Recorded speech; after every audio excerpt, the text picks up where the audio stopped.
to the first episode of the series of the AI Talks at ETUI of 2023. My name is Aida Ponce del Castillo. I'm a senior researcher at the European Union Institute, and I'm very happy to be your host. Today, we have a very special guest, Dr. Inga Ulnicane. She is a senior research fellow at the Montfort University in the UK, and her research interests focus on politics, policy, and governance of science, technology, and innovation. Inga has published on topics like artificial intelligence, the grand challenges, and European integration in research. She also has prepared commission studies for the European Parliament and for the European Commission. And Inga has a PhD in STF, in Science, Technology, and Policy Studies from the department in the University of Twente in the Netherlands. So to start with, Inga, we're very happy to having you here. Would you mind taking the floor? Thank you very much for your kind invitation and for introduction.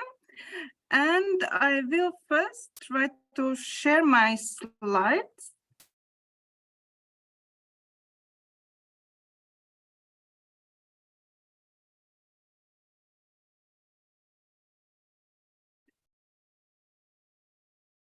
So I hope you can see them. Everything is all right. Mode. Everything is perfect. Thank you so much. Yeah, thank you. Yeah, thank you very much for this opportunity to share my research on artificial intelligence policy and politics.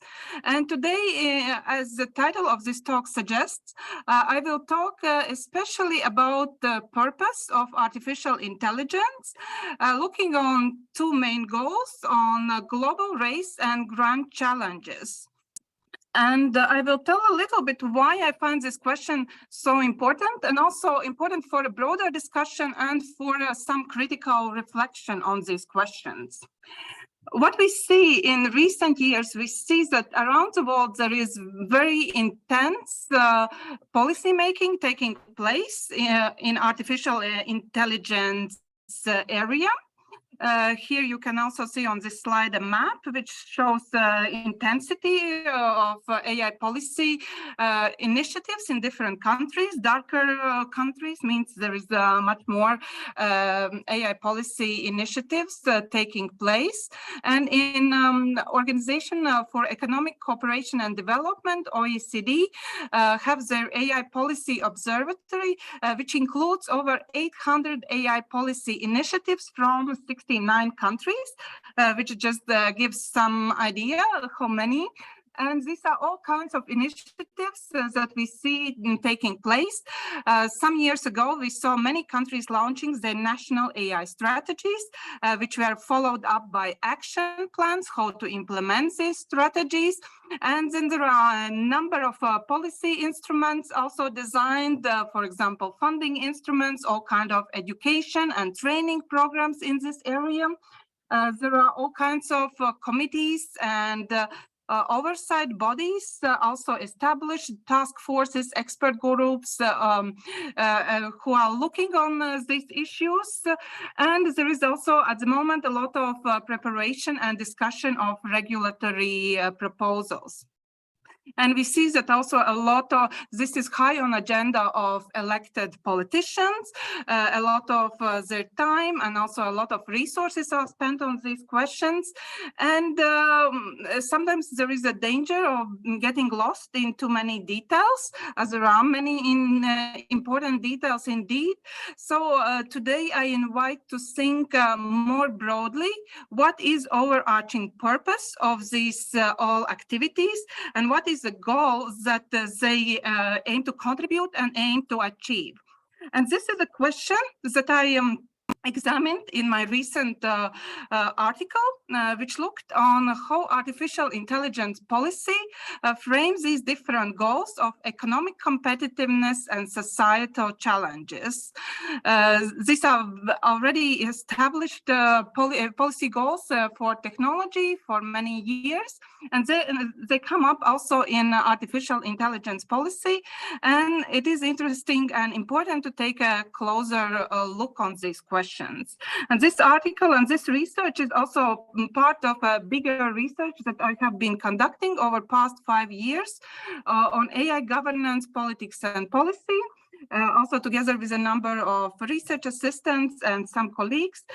Here you can see some things, some publications that have come out from this research, and more is also under preparation.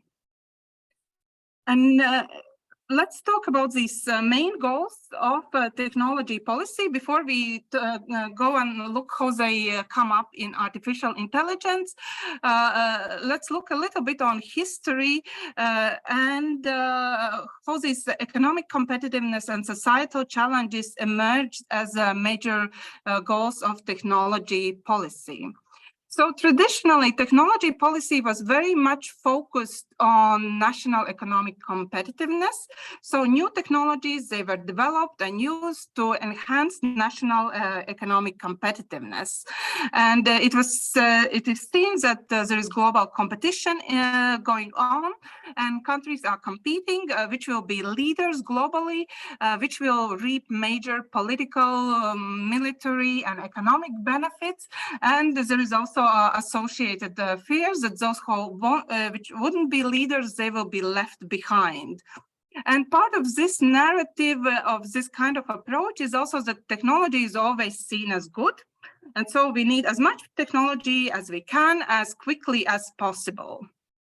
And this has been dominant thinking for many, many years. But recently, we have also in technology policy have this more socially oriented goal, looking how new technologies can also contribute to solving and addressing major societal issues, which also today are sometimes called grand societal challenges in areas such as, for example, climate change, health, energy. And in order to address these challenges and these complex issues, it is also, this approach sees that it's very important to have collaborations and very broad collaborations that bring together researchers from different disciplines, experts from different sectors, and also many and different stakeholders who bring their interests and their perspectives to addressing these very complex problems.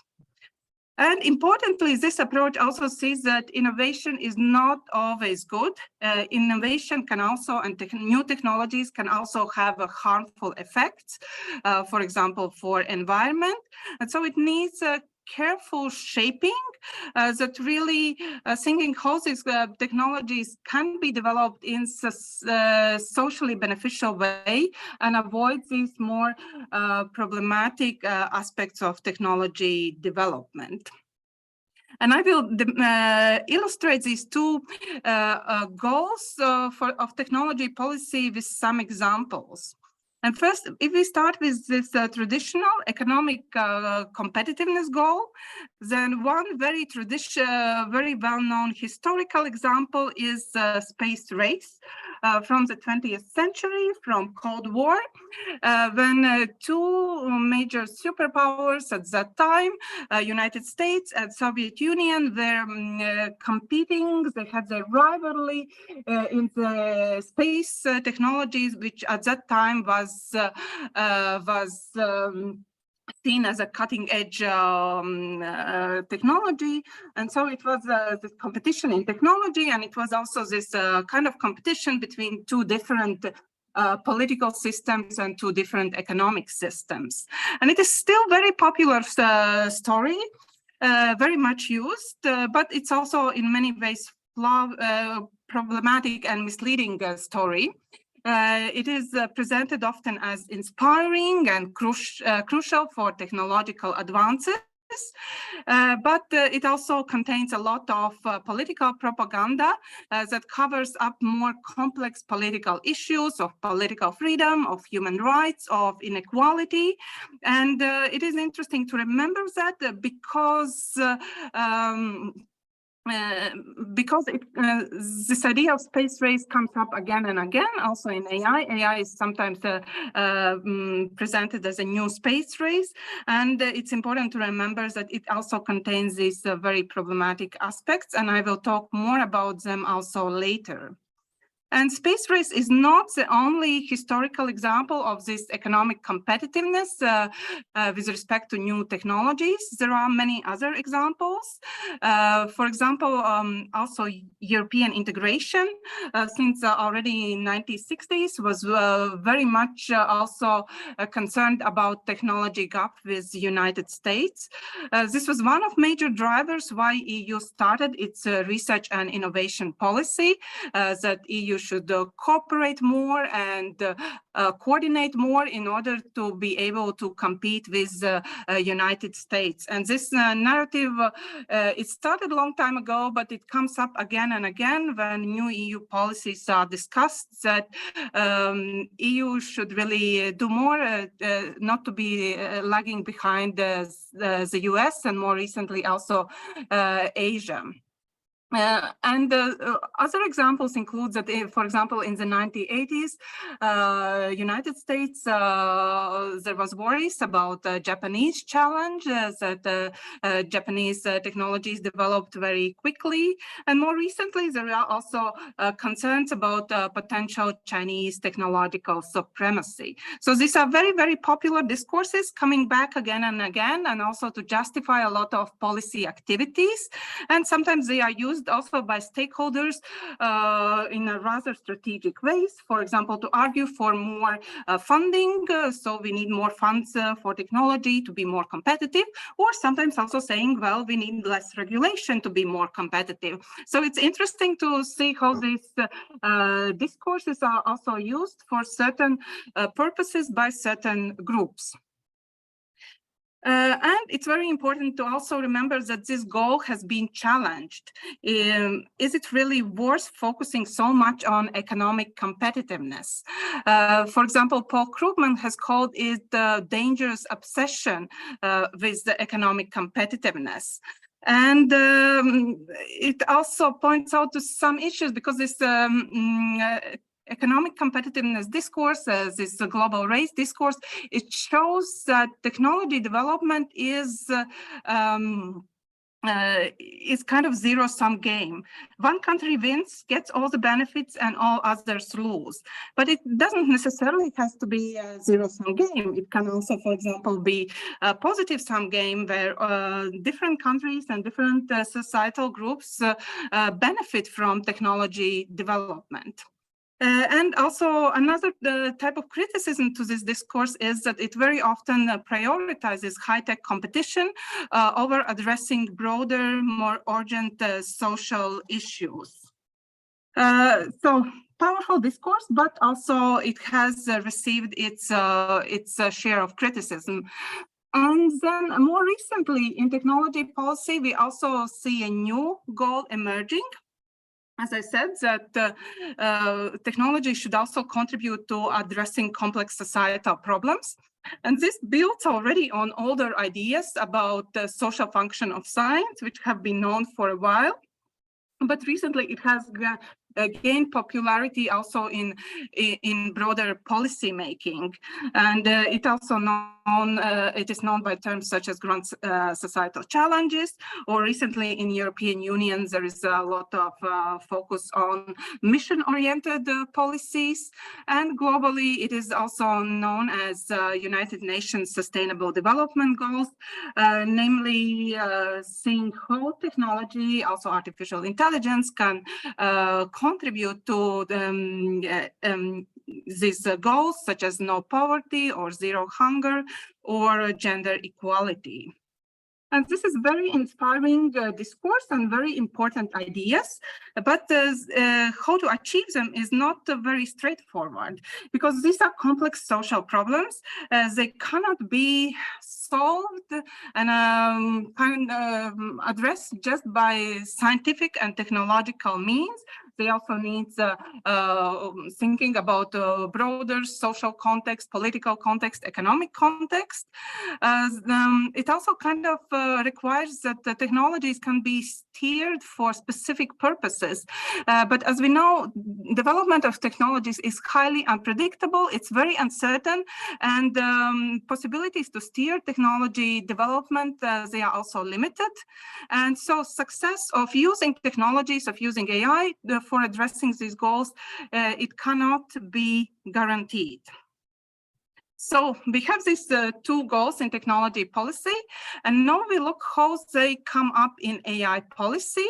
And I can say immediately they are both present in AI policy, and especially this idea of economic competitiveness, of global race is very much present. Already since early AI policy initiatives in 2016, we see many countries claiming that they want to be leaders in AI. On this slide, you can see some examples. For example, already in early US AI policy documents, United States announced that it is a leader in AI and it wants to continue to play its globally leading role. Then also China announced that it wants to be a primary AI innovation center by 2030. Then also Russian president said that future belongs to AI and whoever leads in AI will rule the world. How dangerous this discourse of ruling the world is, we can all see during the past year. And then also other countries like UK, like France, their leaders have also announced that they want to be leaders in global AI development. And these are just some examples. We can also find many other countries claiming that they want to be leaders in AI and they want to be frontrunners in AI development and use. And the obvious question is why? Why it is so important to be a leader and frontrunner in AI?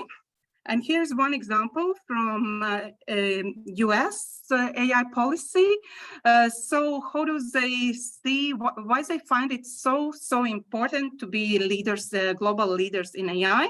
So it is, as we see here, it is related to economic benefits. It is related to economic, also security benefits, and also it is seen as a way to promote national values globally. So here in this US document, it says artificial intelligence promises to drive growth of the United States economy, enhance our economic and national security, and improve our quality of life.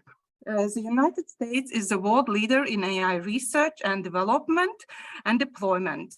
Continued American leadership in AI is of paramount importance to maintaining the economic and national security of the United States and to shaping the global evolution of AI in a manner consistent with our nation's values, policies, and priorities.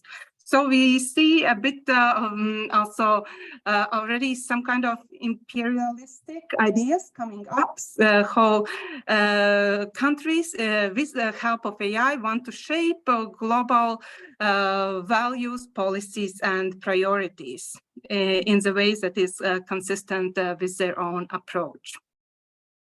To be leaders globally, countries are also designing all kinds of measures. Many measures are already well known in technology policy.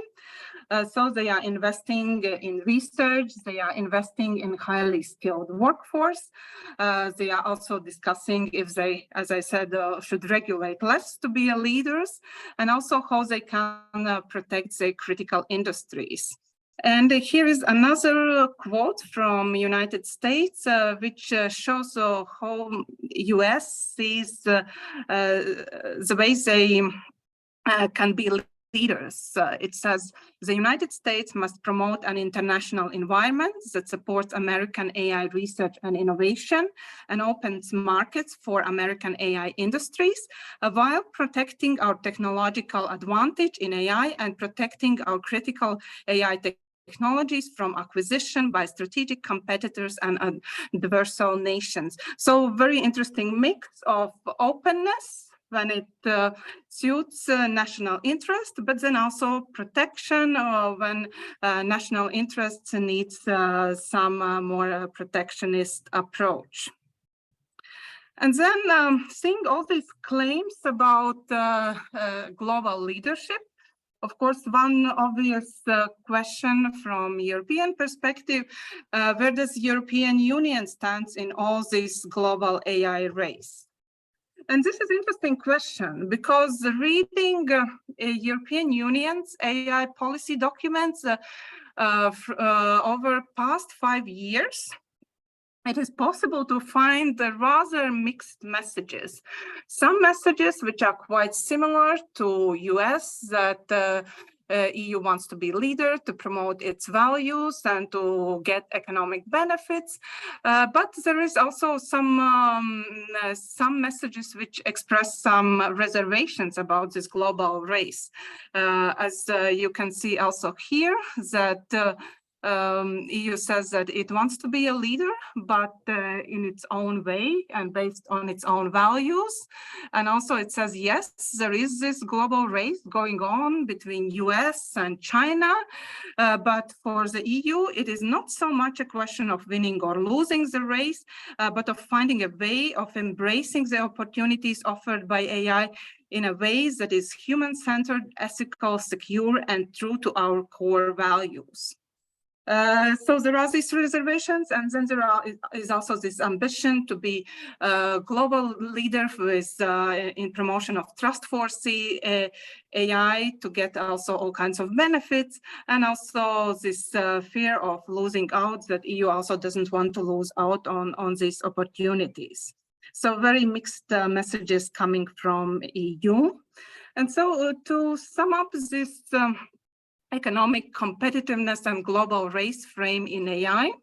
AI is very much seen as a new basis for boosting productivity, efficiency, and cost savings.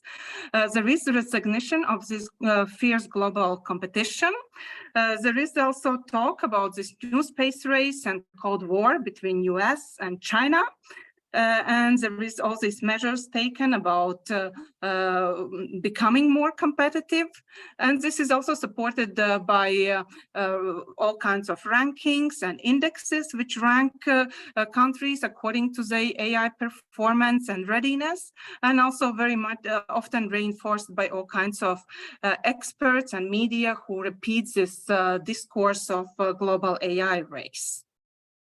But as I said, it also needs some reflection, some critical reflection, thinking very much carefully who benefits from this global race talk, whose interests are promoted, who also certain interests use this discourse strategically to promote either less regulation or more funding.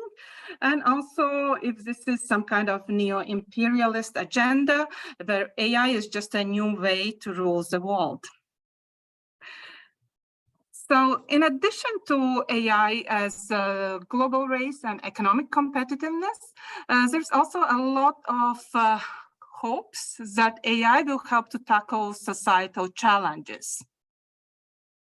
And here is one quote coming from European Commission, which associate AI with all kind of potential benefits, from less pollution to improved medical care, better also democratic processes, and also enhancing cybersecurity and more effective fight against terrorism. So seeing a lot of benefits.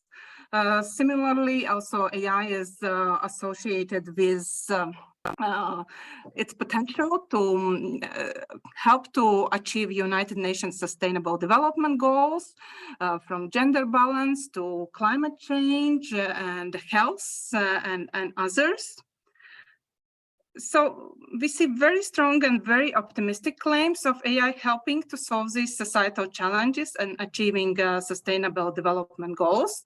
And also policies suggest all kinds of partnerships, bringing together diverse stakeholders nationally and also globally to address these very complex challenges. At the same time, there are also some more critical points and critical aspects. One is that these policies sometimes tend to present AI as a simple technological fix or solution to very complex social problems. And there is a danger of overpromising that very soon AI will solve all social problems, and it might not be, very likely it won't be true, and that might lead to some backlash, and that those overpromises might backfire.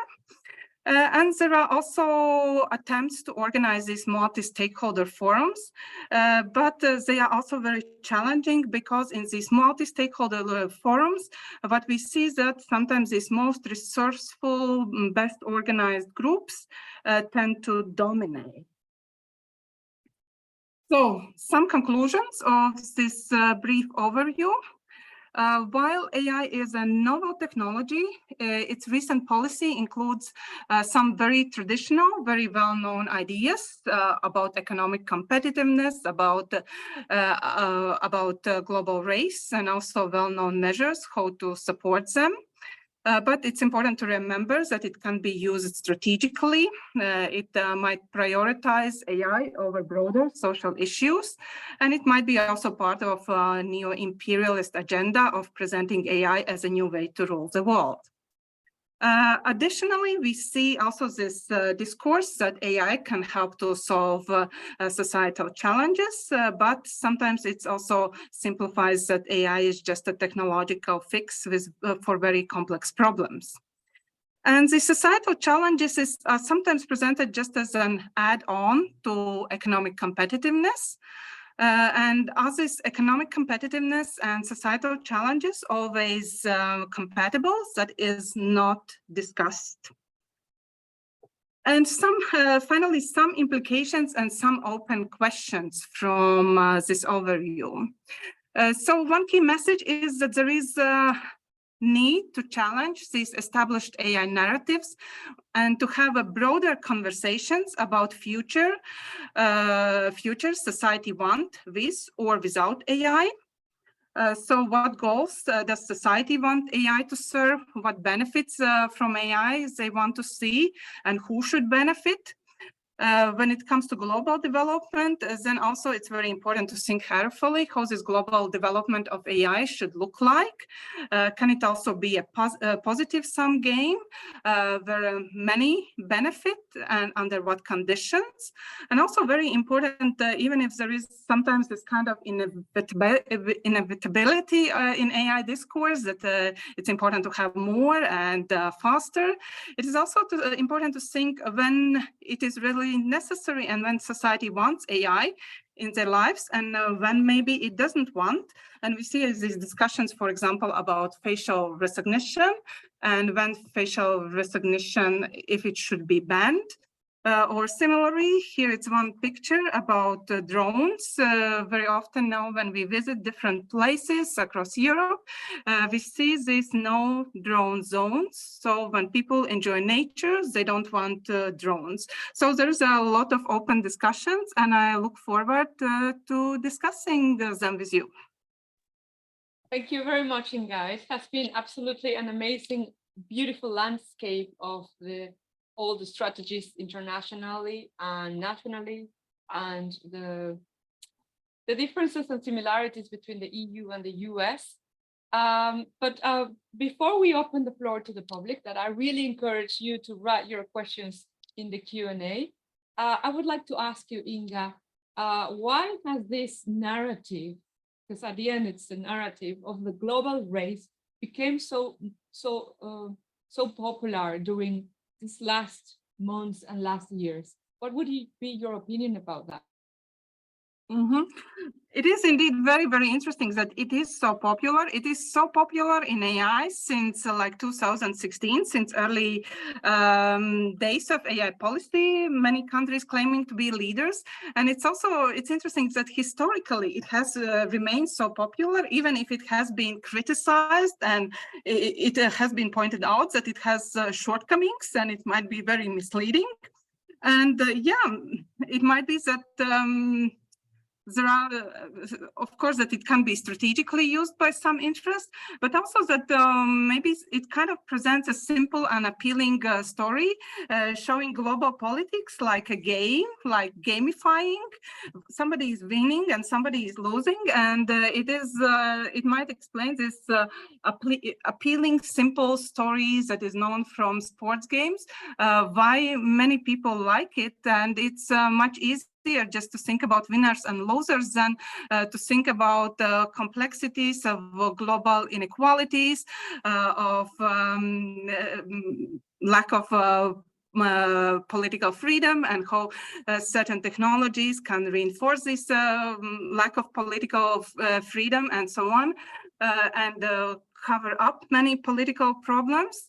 So that it is very popular, but it's important to remember that it is very, very dangerous, and that we need to think in a more complex way about what is happening globally and what are problems globally. Just winning and losing won't help us.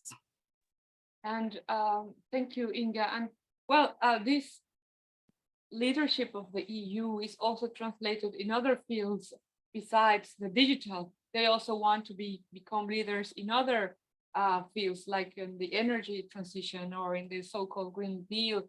And the European Commission precisely would like to build a strategic autonomy, which has been a mantra over a year or so.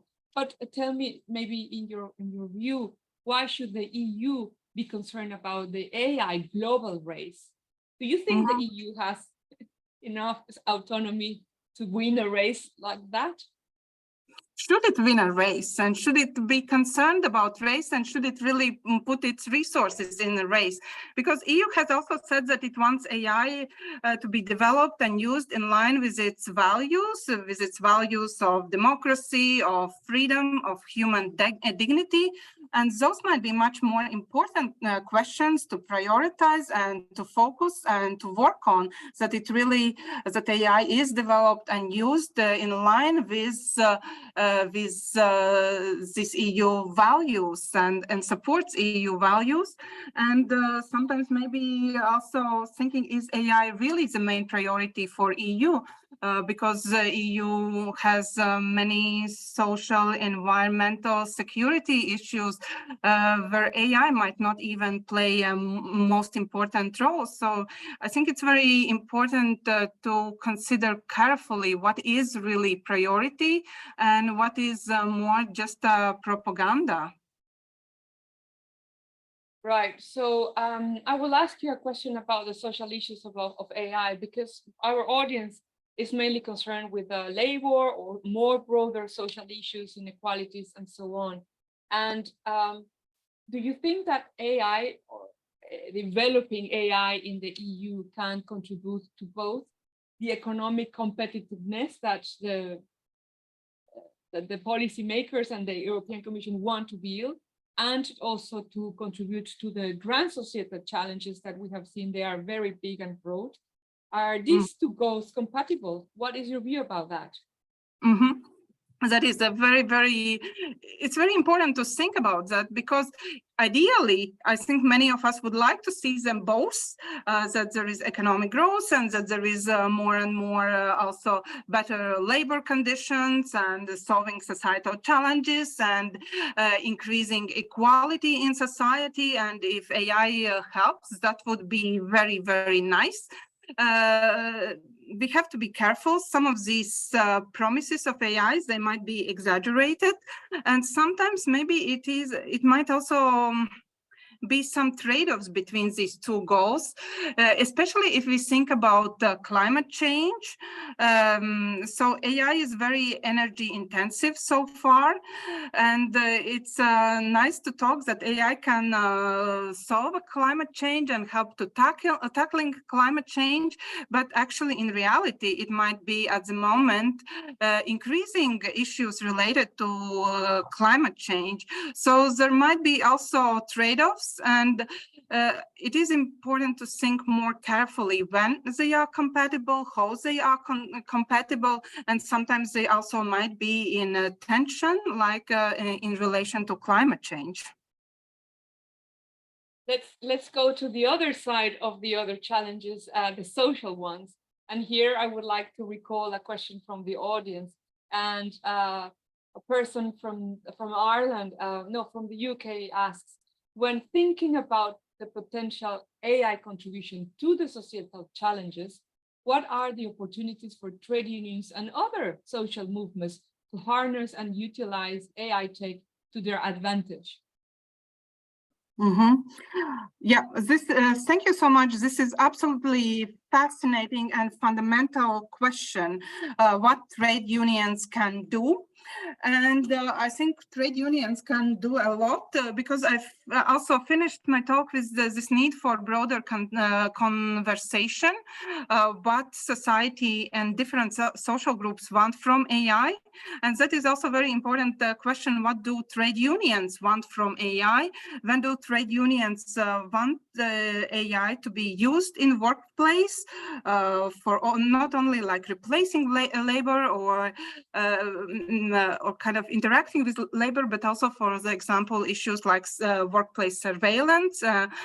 So, yeah, I think that trade unions have a major role to play in this broader conversation, when to use AI and how to use AI, and be part of also seeing how AI is used in the workplace. Yes, that's an ideal situation, and it's very nice that you insist on that. But sometimes it's very difficult for trade unions to make a space in a company to speak or to dare to speak about artificial intelligence. It's very difficult for trade unions to make a space in the policy making area and negotiate about AI at the regulatory level. We have seen that within the AI Act. Although we have seen also a major involvement in the directive for platform work, but well, for different reasons. But for example, there is a very striking example. Outside the EU, we have the Council of Europe, and they, as you know, they have this impressive treaty on AI that is being cooked. The Council of Europe does not have the tradition to involve social partners or trade unions and employers, because it's not really part of their membership, I guess, like us in social policies in the EU. But they are building this. As you can imagine, it will be equally as powerful as the AI Act. So it seems that the European Union has instructed member states not to contribute to that specific treaty that is being drafted by the Council of Europe until the AI Act is ready. So how does that look like? Do you think it could be, does it look like a diplomatic conflict between the EU and the Council of Europe in this kind of battle or race on who is going to go first? And why? What would be your interpretation about the veto power that the European Union has put on on the member states not to contribute to the Council of Europe treaty? Yeah, well, I'm learning a lot. I would like to know more about this, but that is indeed a very important question about coordination among different international organizations, because at the moment work on AI happens in different international organizations, in European Union, in OECD, and as you tell, also in the Council of Europe,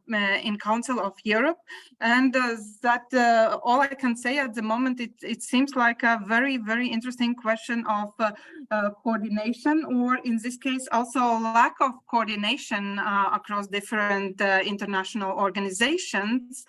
Is it kind of power play? Maybe you have opinion yourself. What is going on there? Yes, I think it's a matter of, again, the power play, because the AI Act came first before this treaty, and the European Commission is trying to set the standards on how this regulation should be done as you said in your talk, with their own values or with their words, setting the rules for the others. That's my interpretation. But let's see who wins the race on the regulatory arena, either the Commission or a more larger institution. Well, anyways, so. Or let's hope if it can be turned more as cooperation and coordination rather than race. Yes, that's true. But both instruments are being, it's so crazy because the members of the Council of Europe are members of the European Union. So both instruments are being drafted by the same people almost, although we don't have Canada, the United States, and Mexico as observers on the other one. They are being drafted almost by the same countries and people at the same time, almost with the same goals. So there is a clear parallelism there, but there is an unclear, as you said, coordination effort at the political or diplomatic level. But it's just so fascinating to understand these issues. There is another question, Inga, if I may, from the audience here. And this is related to the SDG goals, the grand societal challenges. So where could we get some examples of AI solutions for achieving the SDG goals, or maybe just some ideas or avenues for future developments? Mm-hmm. That is also very interesting and very, very complex question, because one way European Union tries to address these sustainable development goals is through funding missions, which is a new way of funding research and technology. And it is in early stages, and at the moment it's also very mixed messages. It seems that not so many, that it doesn't have received so many uptake and interest from research organizations. So there are some ways, but I think it's also very important to be careful about this language, that AI will help to solve and achieve SDGs, because it's also a bit one-sided picture. For example, in that quote that I showed, it said that AI will help to achieve this goal of gender equality. And that is a very nice idea, that AI helps to enhance gender equality. But what we know in reality over past years from different algorithmic decision making, what is actually happening is quite opposite, that AI is increasing gender bias, reinforcing existing gender bias, rather than helping to increase gender equality. So there is a lot of promises, but we have to look also what is actually happening. And at the moment, it's not so straightforward how AI will help to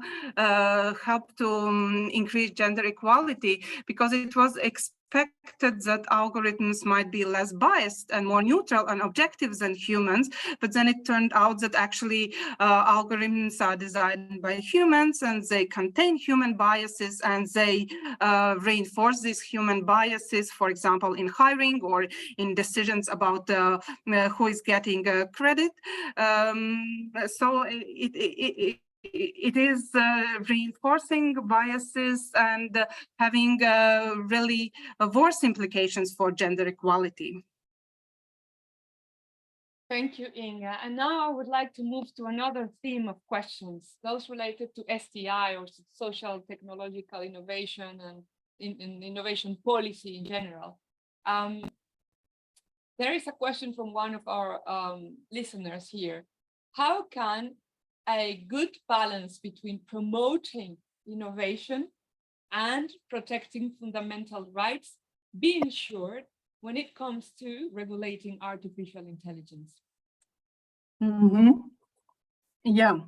So promoting innovation, balance between promoting innovation and protecting human rights. Yeah. Could be ensured when regulating AI. That is a very, very good question.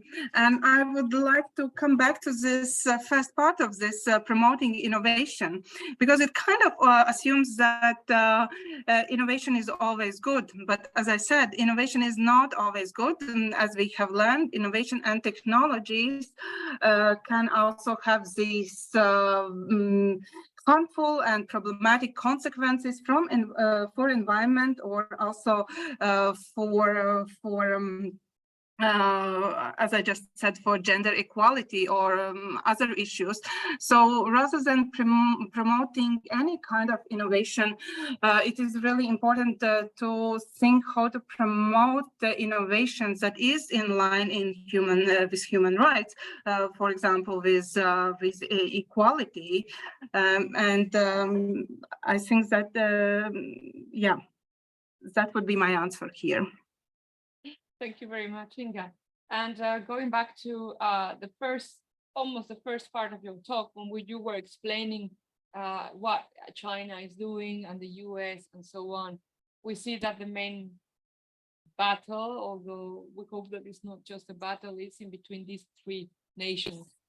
In comparing the EU, the US and China strategies, what are the most significant differences between those strategies, and how can we see its manifestations? That is a very, very big question, and not only about comparing these three strategies, but comparing strategies overall. Because what a lot of research, my own and also by others, have shown is that if we just look on strategies, we saw a lot of convergence, that different countries are talking about the same things, how they increase economic benefits, how they decrease risks, how they make ethics more important. So they are talking about the same issues. There is a lot of similarity across strategies. And there might be many reasons, also because all the strategies are coming out approximately at the same time, and they are also available online, so everyone can read, and also there are mutual influences. But what is really important is to look beyond what is written in the strategies and see how they are implemented, because everybody can say that they are supporting ethics, but at the end, some might be more prioritizing economic development. And then in other situations, we might ask what is meant by ethics in an authoritarian country. How does it relate to human rights in those countries? Strategies is a good starting point, but then we should also look behind the strategies to see what is really happening in different countries. And Inga, I would like to come back to another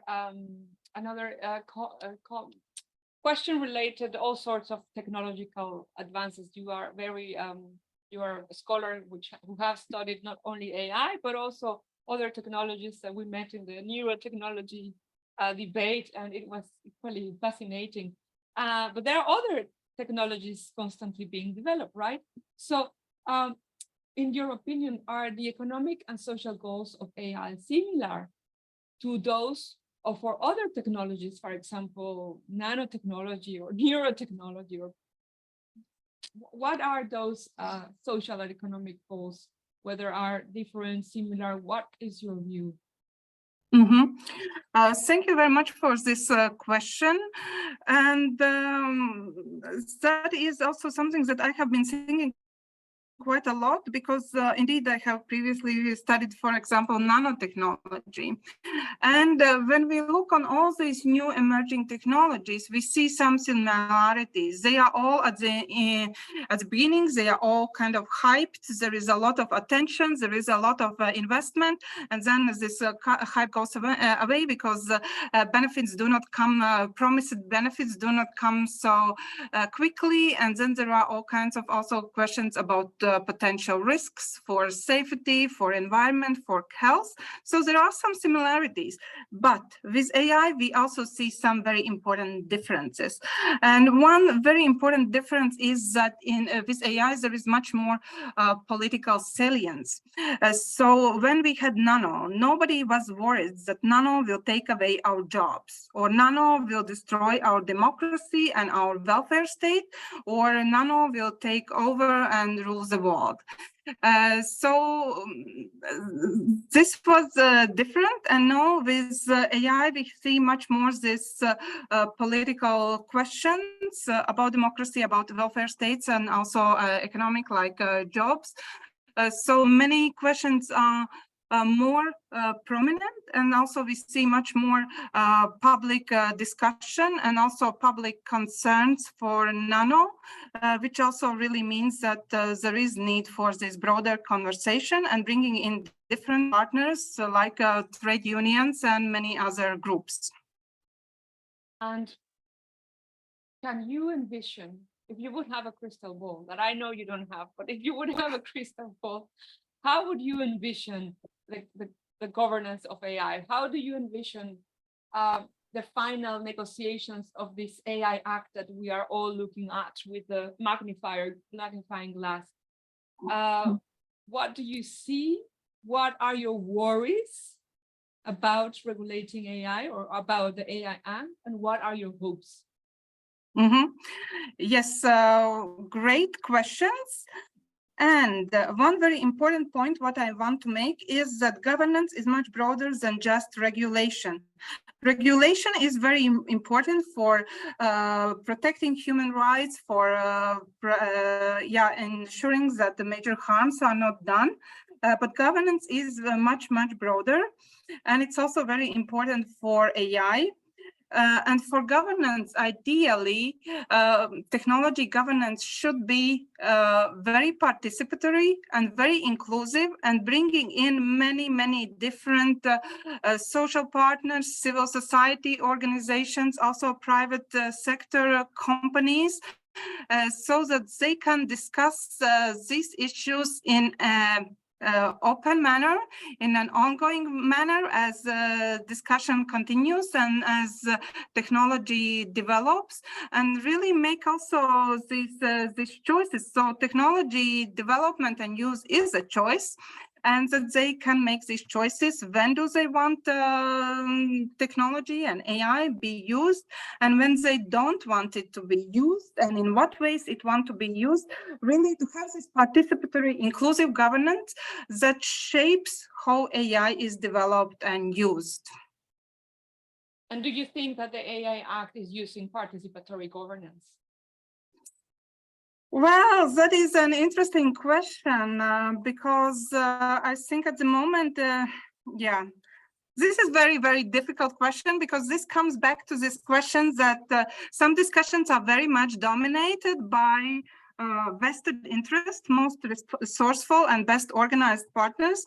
And during development of AI Act, we have also seen information that kind of confirms this, that it has been also very much there has been a strong interest from big tech companies who have tried to also in different ways shape this act.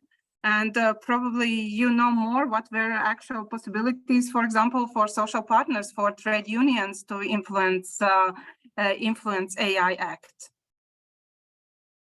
Great, Inga. I think that we have arrived to the end of our Super AI talk with you, with your big policy innovation view. Would you like to say something to close the seminar? Or maybe Yes, please. Yeah, I want to thank very much for these very great questions from the audience, and I answered them in a somewhat, because of time limits, I answered them in somewhat limited and quite briefly, and I would invite to look for more information. I can mention that at the moment I'm finalizing to co-edit special issue on politics and policy of artificial intelligence, where we have already articles out on things such as US AI policy and EU AI policy, which goes in much more detail in exactly these questions. What are differences between US and EU? So I invite also to look up and find more information. And if anyone has any questions to me, I'm also happy to answer via email. That's very kind from you, Inga, really very kind. We will link your talk and your presentation in our website. It will be available to everybody to consult. We will also link your article in our website so that they can follow you more closely.